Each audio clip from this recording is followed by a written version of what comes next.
रात के अंधेरों में कुछ कहानियां छुप जाती हैं, कुछ राज हमेशा के लिए बंद दरवाजों के पीछे रहते हैं, लेकिन कभी कभी वो राज खुद अपना रास्ता बनाकर हमारी जिंदगी में लौट आते हैं। महनूर के लिए रातें एक इम्तिहान बन गई थी। दिन भर वो अपनी माँ के साथ मुस्कुराने की कोशिश करती, घर का काम संभालती, अपनी दोस्तों से बातें करती, लेकिन जैसे ही अंधेरा छाता उसके कमरे की खामोशी चीखने लगती। डायरी का सफ़ा अपने आप खुल जाता, कलम उसके हाथ में होता, लेकिन लफ्ज उसके जहन के नहीं होते। हर जुमला एक जख्म की तरह लगता। उस रात भी वही हुआ। महनूर बिस्तर पर बैठी डायरी को घूर रही थी। बाहर तेज हवा चल रही थी। खिड़की से के शीशे ठक ठक की हल्की सी आहट दे रहे थे। उसने डायरी खोली और लिखने लगी, तुम कौन हो? तुम मुझे क्यों तंग करती हो? और फिर जैसे किसी ने उसके हाथ पर कब्जा कर लिया हो, कलम खुद ब खुद चलने लगा। सफ़े पर लफ्ज उभर आए, मैं तुम हूँ महनूर, तुम्हारा दूसरा चेहरा, तुम्हारी दबाई हुई चीखें। महनूर डायरी से पीछे हट गई। उसका रंग पीला पड़ गया। नहीं नहीं, ये सच नहीं हो सकता। उस वक़्त एक ठंडी सी सरसराहट उसके कान के पास से गुजरी। उसने सर उठाया तो देखा उसके कमरे के कोने में एक परछाई खड़ी है। धीरे धीरे वो परछाई रोशनी में आई। उसका नक्श धुंधला था, लेकिन उसकी आंखें बिल्कुल महनूर की आंखों जैसी थीं।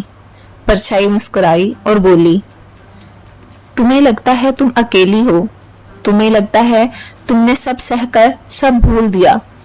नहीं महनूर, जो दर्द तुमने दबा दिया, मैं उसी का रूप हूँ। महनूर की सांसें तेज हो गईं। उसने चीख कर कहा, मैंने तो हमेशा सबके लिए मुस्कुराना सीखा।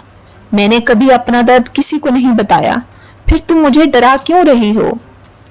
परछाई ने कड़वी मुस्कान के साथ जवाब दिया, इसलिए ताकि तुम भागना बंद कर दो। मैं तेरे अंदर की वो रूह हूँ जो रातों को रोती थी, जो अंधेरों से चीखती थी। तुमने मुझे दबा कर रखा था, अब मैं तुमसे आज़ादी मांग रही हूँ। महनूर डायरी के करीब आई। उसके हाथ कांप रहे थे। उसने लिखा, मैं थक गई हूँ, मैं डर डर के जीती रही, अपने जज्बात दबाती रही। अगर तुम वाकई मेरी रूह हो तो मैं तुमसे भागना नहीं चाहती, लेकिन मुझे चैन से जीने दो। परछाई धीरे धीरे उसके पास आई। उसने महनूर के कान के पास से सरगोशी की, मैं तुमसे चैन नहीं छीन रही, मैं तुम्हें याद दिलाने आई हूँ कि तुम कभी अकेली नहीं थी। मैं तुम्हारा वो हिस्सा हूँ जिसे तुम खुद ही भूल चुकी हो। उस वक़्त महनूर का दिल तेजी से धड़कने लगा। डायरी का सफ़ा खुद बंद हो गया। हवा एकदम से रुक गई और उसके कमरे में सिर्फ उसकी सांसें गूंज रही थीं। महनूर की जिंदगी उस रात से कभी पहले जैसी नहीं रही। उसने समझ लिया कि इंसान का सबसे बड़ा दुश्मन कभी कभी उसका अपना ही साया होता है, और जब तक वो अपने जख्म कबूल नहीं करता, उसका डर उसे खाता रहता है। और याद रखो, सबसे भयानक परछाई वो नहीं जो दीवारों पर चलती है, सबसे भयानक परछाई वो है जो हमारे अंदर बसती है। महनूर अपनी रूह से लड़ती रही, लेकिन सच ये है कि कभी कभी इंसान अपने खुद के अंधेरों से बच नहीं सकता।